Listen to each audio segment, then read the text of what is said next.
The knock at midnight, the wind howled outside. The alien planet was always cold at night. Lucas sat alone in his small metal house, fixing an old machine. Sparks flew, lighting up the dark corners of the room. He was the only human here, far from Earth, far from war, far from everyone. He liked it that way. Lucas had fought in the Great War between humans and the alien races. He didn't talk about it. He didn't want to remember. Now, he just fixed machines for the colony. Quiet life, no trouble. No surprises, but that night, everything changed. Knock, knock. The sound was soft, but strange. No one came here. Not at this hour. Lucas froze. He put down his tool and walked slowly to the door. His hand hovered over the scanner. Another knock. This one louder. He pressed the door switch. The door slid open, and there she was. Tall, beautiful, skin like silver, and soft purple light. Eyes glowing in the dark. Her face was tired, sad, but her voice was clear. "I will warm your bed, human," she said softly. "My children need a father." Lucas blinked. He thought he was dreaming. "What?" he asked. She stepped forward. Not too close. Just enough for him to see the two small shadows hiding behind. Her children. Alien children. Scared, shivering. "My name is Arnelli," she said. "I'm a widow. My mate died in the war. My people turned away from me. I have no one left.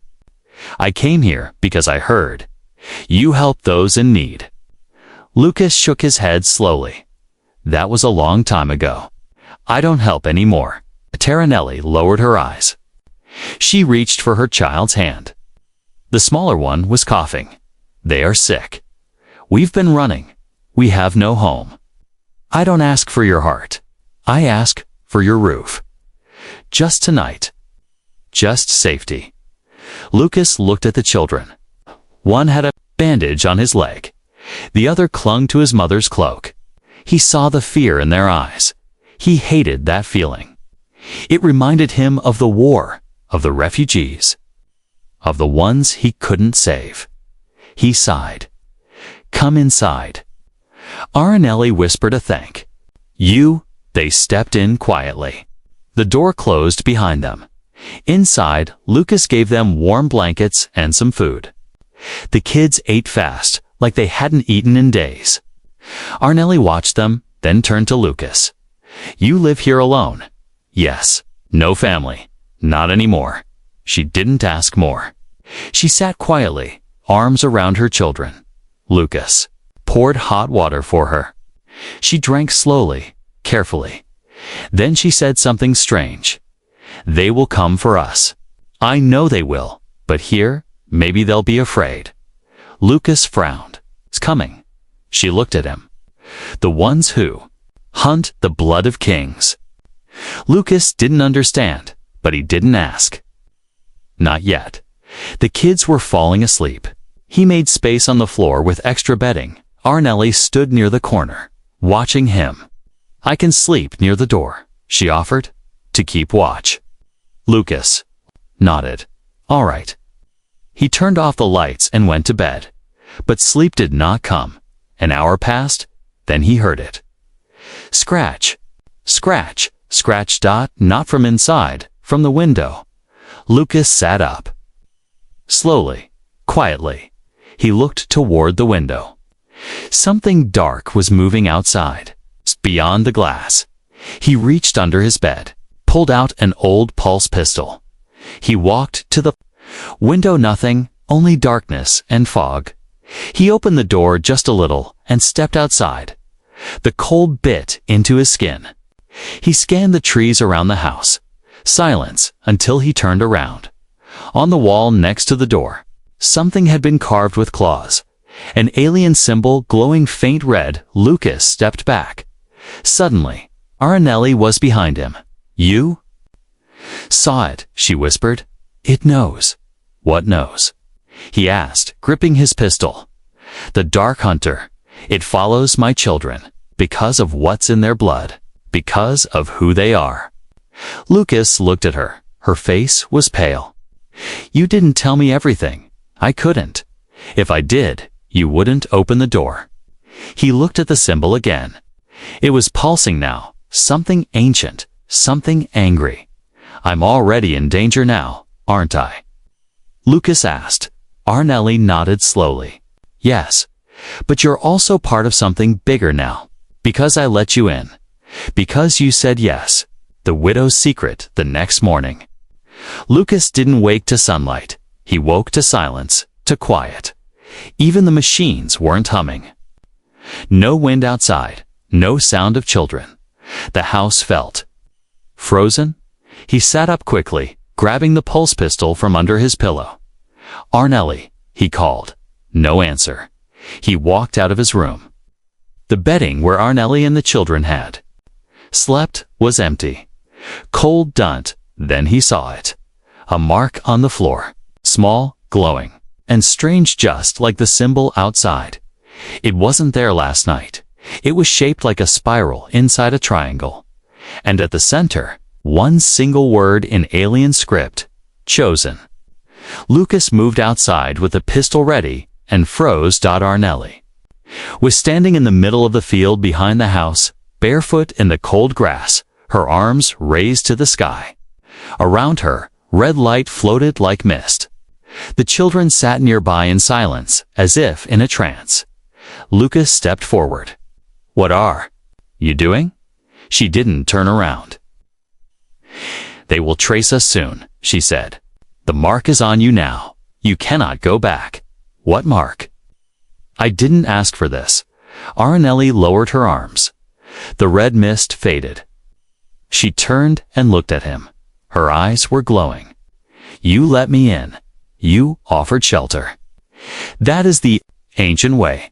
You are now under the flame code. Lucas stared. The what? She walked toward him slowly, speaking gently, like telling a story. A long time ago, my people before the war followed the flame code. It meant honor, protection, loyalty to family. If someone offered shelter to a flame-blooded mother and her children, they became more than guests. What do you mean by flame-blooded? My children. They carry the blood of royal fire. And now, you are connected to them. The bond is made. Lucas stepped back. I didn't agree to that. No, she said, with a sad smile. But you did not refuse.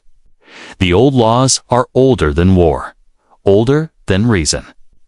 Back inside, Lucas sat down, head in his hands. This wasn't what he signed up for. He just wanted a quiet life. Not ancient. Alien magic. Not glowing kids. Not strange symbols and creepy shadows scratching windows. So why are you really here? He asked. Arnelli sat across from him. Her voice was calm but heavy. My husband died protecting humans. During the last siege. When he died, his people said he betrayed the flame. His name was erased from the records. Our children were declared cursed. So they cast you out. She nodded. They wanted me to give the children up, said they'd bring death to all who protected them. Lucas looked at the kids. They were playing with broken tools, giggling. For a moment, they looked like any other children. What makes them dangerous? He asked. Arnelli looked him in the eyes. They can awaken the ancient fire. They don't know it yet, but the enemy does. Lucas leaned back. The enemy? The hunter. Yes, she said. It hunts royal blood. But not just to kill. It feeds on it. Lucas felt a chill down his spine. And you brought them here. She looked down. Because I saw your name. My name. She reached into her cloak and pulled out a small glowing stone. It floated. In the air between them, on it, Lucas saw his own name written in both human and alien script. How do you have that? I found it in my husband's things. Before he died, he left it for me. Said if anything ever happened, find this human. Lucas shook his head slowly. I didn't know him, but he knew you. He watched you during the final war days. You risked your life to protect wounded aliens even when your own side told you not to. Lucas remembered that day, an alien camp under attack. He was ordered to fall back, but he stayed, dragged 2 alien children out of the fire. That was a long time ago, he said. It still matters, she replied. That night, Lucas stood outside again. He looked up at the alien moon. It glowed orange, quiet, peaceful, but his thoughts were chaos. What am I supposed to do now? He whispered. Behind him, Arnelli stepped out. They will come. The hunter. Maybe others. But now we stand together. I'm just one man. That's how legends begin. Suddenly, one of the children screamed from inside. Lucas and Arnelli ran in. The small boy was staring at the wall, his eyes wide, trembling on the wall. In fire, new words had appeared. You took what is mine. Now I take what is yours. Lucas turned to Arnelli. It knows I'm here. She nodded. It always did. The first night, the lights flickered. Lucas stood still in the hallway, his pulse pistol in one hand, his breath frozen in his throat. Behind him, Arnelli held her child close. The glowing words on the wall were already fading, but their meaning remained heavy in the air. You took what is mine. Now I take what is yours. It wasn't just a threat, it was a promise. That night, the wind outside howled like a wild animal. The trees bent low under its force, clawing at the windows like bony fingers. Lucas had sealed every door, every vent, every possible way in. He placed old military traps around the perimeter, lasers, motion sensors, sound alarms. But deep down, he knew it wouldn't be enough. Arnelli put the children to bed in his room, the warmest one. She stayed beside them, humming an alien lullaby. It was soft and sad, like a song of goodbye. Lucas watched her from the doorway. Do you really think it will come tonight? He asked. She didn't look up. It already has. Lucas frowned. What do you mean? The hunter doesn't walk in flesh at first. It walks in dreams. That night, Lucas couldn't sleep. The room was dark. The walls creaked. The silence was full of sound. He lay on the floor near the door, pulsed pistol beside him, eyes wide open. Then he heard it. A whisper, not a voice, not words. It's just a cold sound inside his head, like a snake breathing. He sat up fast. The window was fogged, but something had touched it from the outside. A handprint, long fingers. Claude bumped the trap alarms, hadn't gone off. He stood slowly, moved to the window. He wiped the fog away, and there, right outside, a shadow stood in the snow. Tall, thin. Watching Lucas raise the pistol, the figure didn't move. He opened the door just a crack. The wind rushed in like a scream. He stepped outside. The figure was gone, but in the snow, it left behind no tracks. Lucas rushed back in. Arnelli was already awake, holding her child tight. The girl was shivering. She saw it too, Arnelli said. Lucas crouched beside the child. What did you see? The girl spoke in a tiny voice. It was in my dream, but it had no face, just teeth. Lucas looked at Arnelli. This thing, it's not just hunting, it's haunting. It feeds on fear before it feeds on flesh, she said. That's how it grows stronger. Later that night, Lucas lit every room with warm firelight. No shadows. No darkness. Still, something was wrong. He went to the mirror in the washroom and stopped. His reflection was smiling, but he wasn't. He stepped back. The reflection stayed still. Then, the eyes in the mirror turned black. They are mine, Lucas. The reflection said. You warm her bed. I will warm her grave. Lucas fired his pistol at the mirror. The glass exploded. He stumbled back into the hallway. Arnelli was there. "It's testing you," she whispered. "If you break, it takes the children. If you fight, it fears you." Lucas leaned against the wall. "Why me?" "Because you're human," she said. "And because you said yes, that makes you guardian of flame." They stayed awake until morning. Lucas kept watch at the window. The children slept between Arnelli and the fire. Her arm held them close, like a shield. Just before dawn, something changed. The silence broke. Birds chirped outside. The cold lifted, and Lucas felt warm, but not from the fire, from the children. They were glowing, not with danger, with hope. Arnelli noticed it too. She smiled for the first time since she arrived. "Their flame is waking." "What does that mean?" Lucas asked. "It means they're not running anymore." She looked at Lucas with soft eyes. "You stayed, even when it tried to break you." "No alien would have done that." Lucas sighed.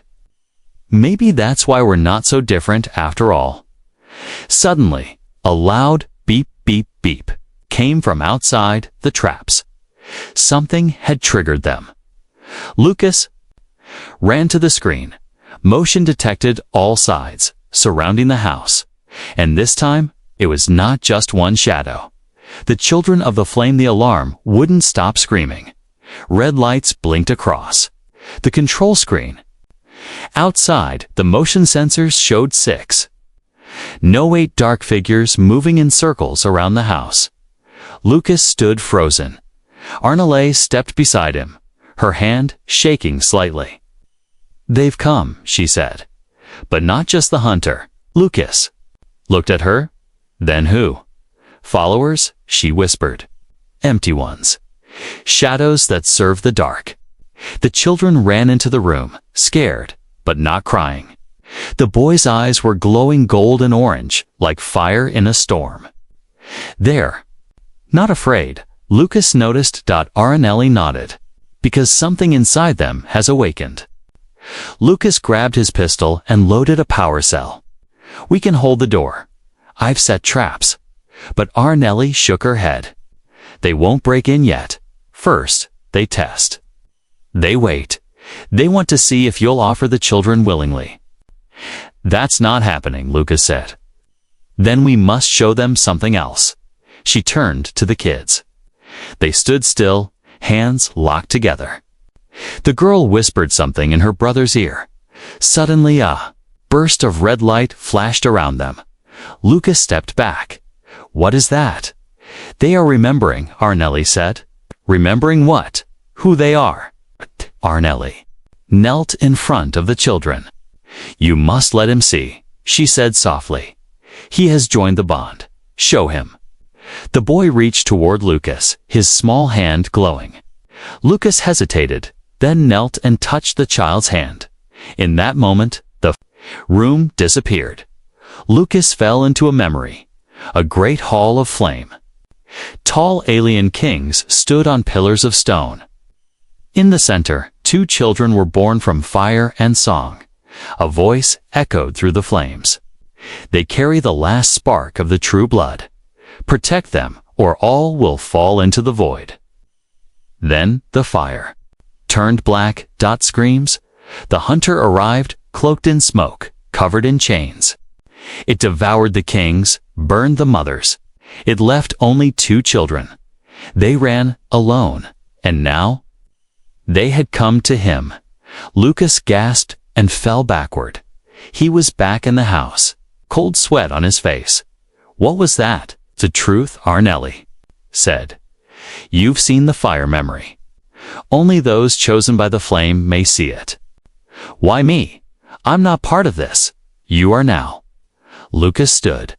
His hands were shaking, but his eyes burned with purpose.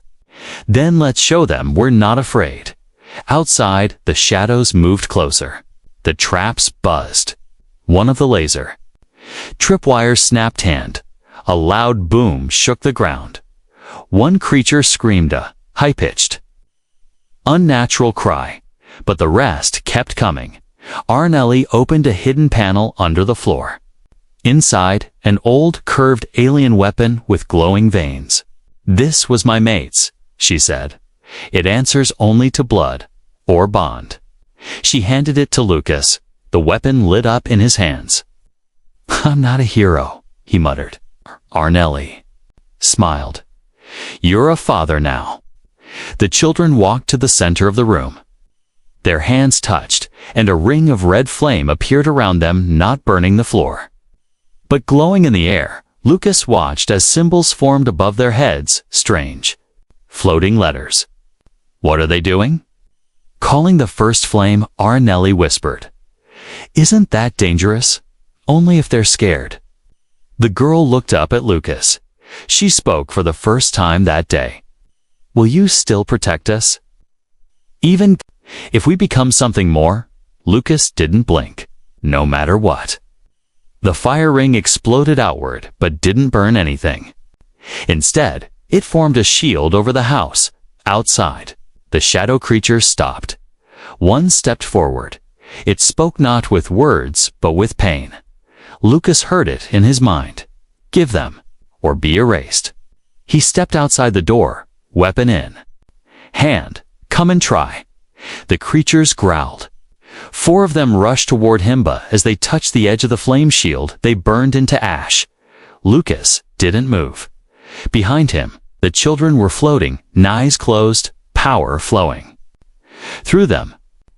"They're stronger than I thought," he whispered. Arnelli nodded. "They're more than just children." The rest of the creatures backed away. For now, but one figure remained in the trees. It didn't move, didn't speak, didn't blink. The hunter Lucas felt its presence like ice on the soul. "It's watching," he said. "Yes," Arnelli whispered. "It won't strike yet. Not until it finds our weakness. Then we won't give it one." As the night ended, the shield faded. The children returned to normal. They were tired, but safe. Lucas sat beside the fire, weapon in his lap. Arnelli sat beside him. "What happens now?" he asked. "Now," she said, "the hunter knows you won't run. So next time, it brings everything." The hunters returned. The morning felt wrong. No wind, no birds, no sound at all. Lucas opened the door and stepped outside slowly. The air was still, too still. The sky wasn't blue anymore, was gray with a strange red glow, like fire hiding. Behind the clouds, "Something's coming," he whispered. Arnelli stood behind him, holding her daughter's hand. Her face was pale. "It's not just coming," she said. "It's already here." All around the forest, the trees had changed. Their bark was blackened. The leaves had fallen, and the ground was marked with strange symbols burned into the dirt circles. Spirals, teeth. The hunter had returned. And it wasn't hiding anymore. Lucas checked the traps. Every single one had been triggered. But nothing was caught. No bodies. No blood, just smoke. Something had walked through the defenses without being touched. "How did it get past?" he asked. Arnelli didn't answer, but her son did. "It's learning." Lucas turned to him, surprised. The boy's eyes were glowing again. "Learning what you?" That night, the house was locked tight. Flame stones glowed in the corners. The children sat inside the shield again, drawing symbols in the air with glowing fingers. They weren't afraid anymore, but Lucas was. He wasn't afraid of dying. He'd faced worse during the war. He was afraid of failing. Failing them, then the power went out. All lights gone. All shields dropped, just silence. Lucas ran to the breaker. Box burned, melted, destroyed from the inside. Not by a tool, by something alive, suddenly. A loud thump hit the roof. Then another, and another. Lucas grabbed his weapon. Arnelli stood beside him, both children behind her. "Get ready," he said, but nothing came down. Instead, The front door opened slowly on its own. Wind rushed in, but it wasn't cold. It was hot, like the breath of a monster. And then Nit stepped in. The hunter, it, was tall. Its body was made of black smoke and ash, shaped like a man, but with no face. Its head was smooth, with deep cracks glowing red inside like lava. Chains hung from its shoulders, dragging across the floor. Its voice wasn't a sound, was a feeling crawling inside the skull. I want them. Lucas raised the weapon. You're not getting them. The hunter took one step forward. You are not their blood. No, Lucas said. I'm their choice. The hunter struck. Chains flew toward Lucas like whips. He dodged left, rolled, and fired. The bolt hit the hunter in the chest but passed through, like it was made of mist. Lucas fired again. Nothing. Then one of the chains wrapped around his leg and threw him across the room. He crashed into the wall. Hard. Lucas, Arnelli shouted. She rushed forward with her blade, glowing red, curved, and ancient. She swung. The blade struck hand. This time, the hunter screamed. Smoke peeled back. A part of its body burned. Only flame can cut it. She yelled. Lucas coughed, got up, and grabbed a fallen torch. The children stood together now, hands locked again, glowing, floating. Then the girl spoke, but her voice wasn't her own. It echoed louder, deeper, older. We call the flame of the first crown. Burn the shadow, burn the chain. Red fire exploded from their joined hands. The hunter roared. The chains cracked. The smoke melted. It tried to run. Lucas grabbed the ancient blade from Arnelli and threw it straight through the hunter's chest. It exploded into dust. Gone, silence. Lucas collapsed to one knee. His chest burned. His hands were shaking. The children slowly returned to normal. They blinked, smiled, fell into Arnelli's arms. Lucas sat back, breathing hard. Is it over? They asked. Arnelli looked out the door. The sky was still gray. But the red glow was gone. For now. Suddenly, Lucas felt a sharp pain in his shoulder. He pulled his shirt down. A black mark had formed there. Like a brand. A spiral with chains. What is this? He asked. Arnelli's face went cold. It marked you, but it's dead. She shook her head. The hunter was only a vessel, a shadow of the real one. The true chainbinder now knows your name. What does that mean? It means you become something it fears. Lucas stood, the pain fading. He looked at the children. They were safe. For now, but he knew more would come. The flame, beyond the mark on Lucas's shoulder, still burned. Even after the hunter was destroyed. Even after the children were safe. He stood. Alone in the cold night, shirt pulled down, staring at the black spiral burned into his skin. It pulsed like it was alive behind him. Arnelli stepped out of the house. She didn't speak at first. Just watched him with sad eyes. You feel it, don't you? She said. Lucas nodded. It's like something crawling under my skin. She walked closer. That's the bond. I thought the bond was with the children, he said. It is, she whispered. But now, it's with the fire. Lucas sat on a log outside the house, staring into the dark trees. You said the hunter was just a vessel, he said. So what's the real threat? Arnelli sat beside him, the chainbinder. The one who broke the Flame Kings. The one who started the war between our people. He's still alive? She nodded, trapped, weak, but not dead. Lucas sighed. And now he knows who I am. She looked at him.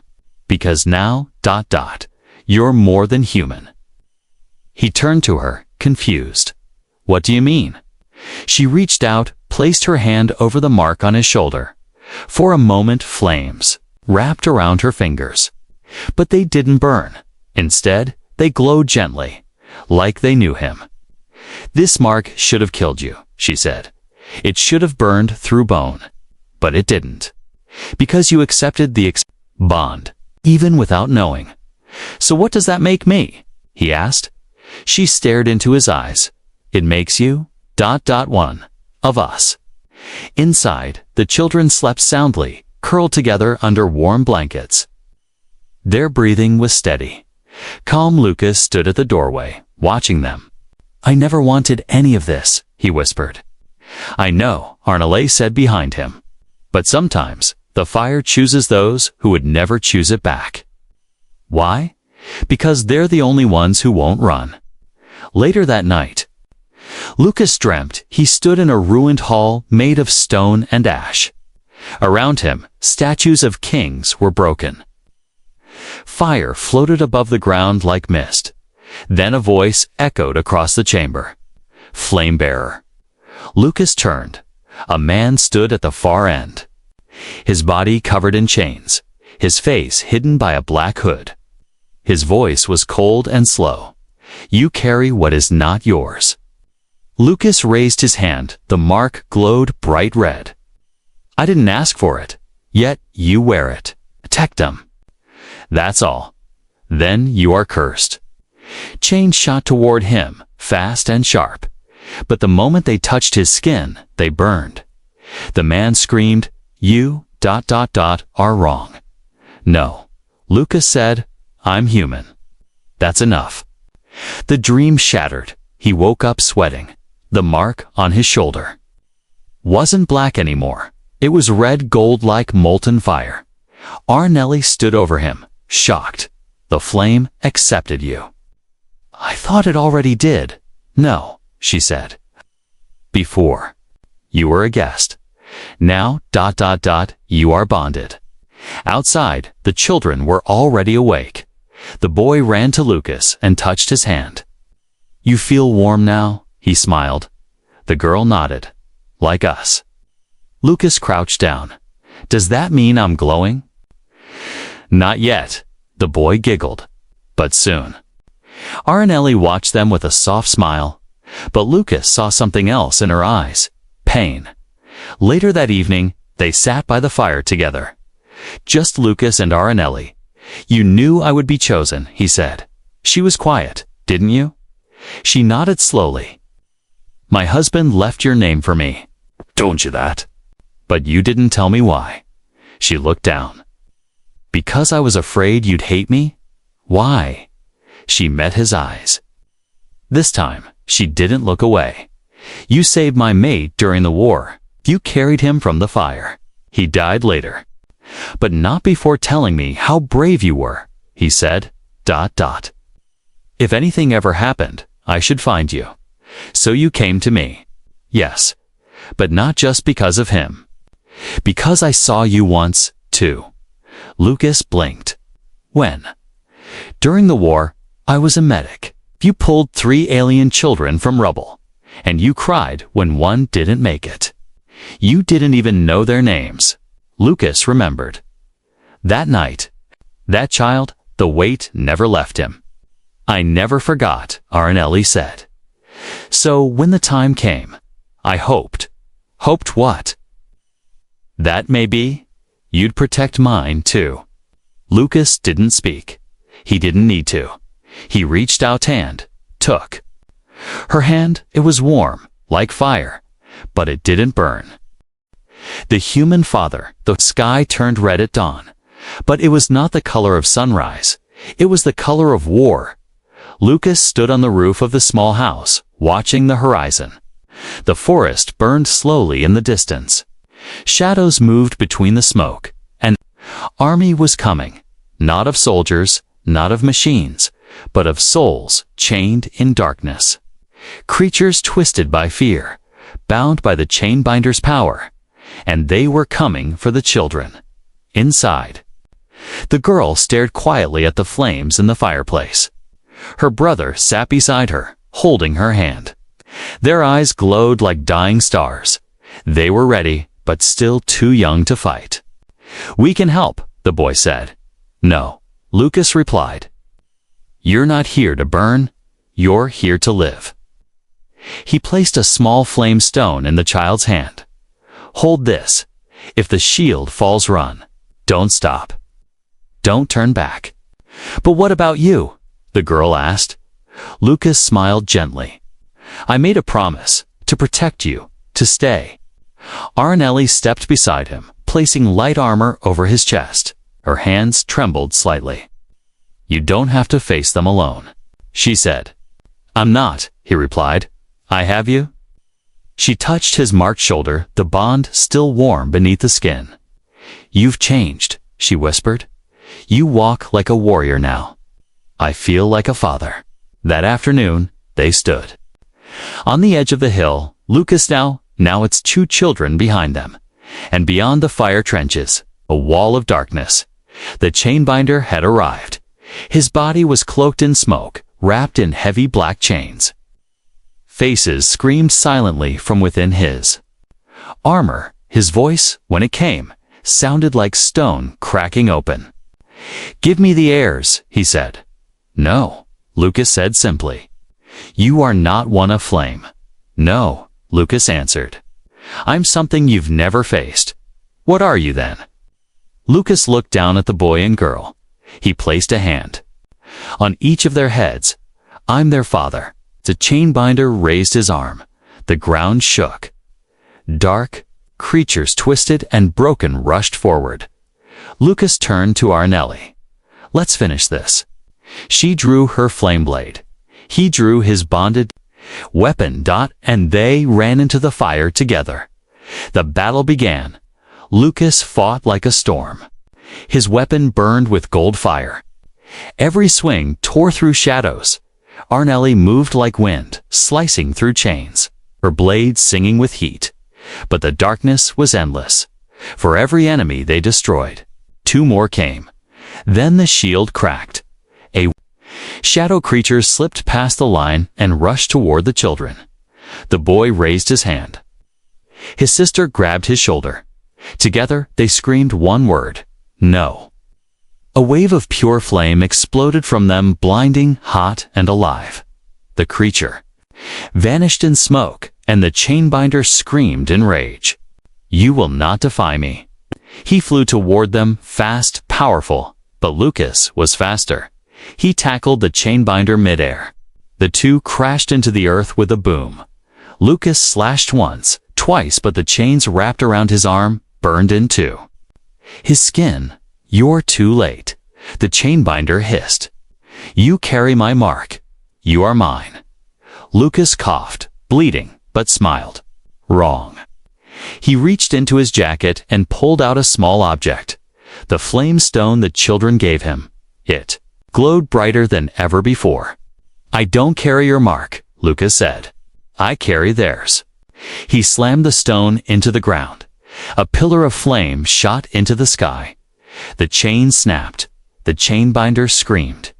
And then, everything went white. When the light faded, the field was empty.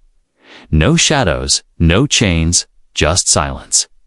The children stood on the hill, holding hands. Arnelli stumbled forward, her legs weak. "Lucas," she whispered. "Lucas." She found him in the ashes, burned, bleeding, but alive barely. She dropped to her knees. "You can't leave," she whispered. "Not now." Lucas opened his eyes. "Are they safe?" "Yes," he smiled. "Then, I kept my promise." The children stepped forward. They touched Lucas's chest, and for a moment, their fire entered him. His burns faded. His skin healed. His eyes opened wide. Arnelli gasped. "You... He sat up slowly. The mark on his shoulder was gone. In its place a crown of flame. "What is this?" he asked. The children smiled. "You're not just our protector now," the girl said. "You are Flamekin," the boy added. "And?" Lucas asked. Arnelli held out her hand. "And you're not alone. Anymore." That night, they rebuilt the home together. The stars above were clear. No red skies, no dark smoke, just peace. Lucas stood by the door, staring at the horizon. Arnelli joined him. "Will more come?" he asked. "Maybe? Are we ready?" She looked at him, then at the children playing by the fire. "Yes," she said, "because now we are a family."